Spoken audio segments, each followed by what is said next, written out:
Berwick was founded by the Anglo-Saxons and became part of the Kingdom of Northumberland, but it was taken by the Scots in the 11th century, taken by the English in the 12th century, and then sold back to Scotland after that. So you can see it was sort of always changing hands.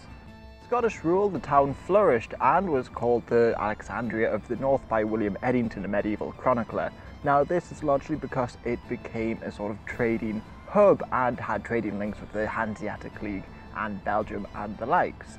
Which however eventually took it back in the 15th century, and it has remained part of England ever since, but under English control its power has diminished. It became nothing more than a sort of border town with no real international trading links.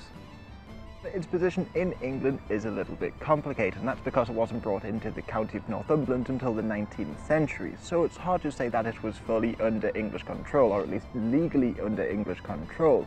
However, England did assert their dominance in the town. For instance, the Tudors built massive fortifications there. Because it wasn't in the county of Northumberland, it was made a county corporate. Now, some people compare these to the sort of three imperial cities in the Holy Roman Empire, but you can't really call them independent states. After all, many English towns that were seen as important enough to sort of govern themselves were also made county corporates, like Gloucester, Newcastle and Bristol, and they were all considered part of England. However, this sort of vague position, let's say, that Berwick is in has led to a pretty big myth that Berwick was at war with Russia for about 100 years. Now, the story goes that at the beginning of the Crimean War, Queen Victoria was said to be the Queen of Great Britain, Ireland and Berwick. But when peace was made, Berwick was never mentioned, so officially Berwick would have been at war with Russia. In the 1960s, the story was taken up by the newspapers and even the mayor of Berwick, but it's simply not true.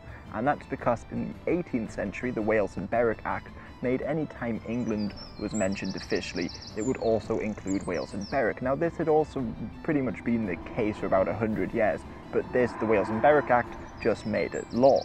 There are some documents in the 16th century that mention Berwick separately, but to say that they're independent isn't at all accurate, because their criminals were often tried in Northumbrian courts. But to further complicate things, you could also say they are sort of part of Scotland as well. After all, they have Scottish banks, a Church of Scotland, and their sort of ceremonial town robes are a Scottish purple. And this isn't a problem yet, but let's say Scotland becomes an independent nation, it could become a big problem.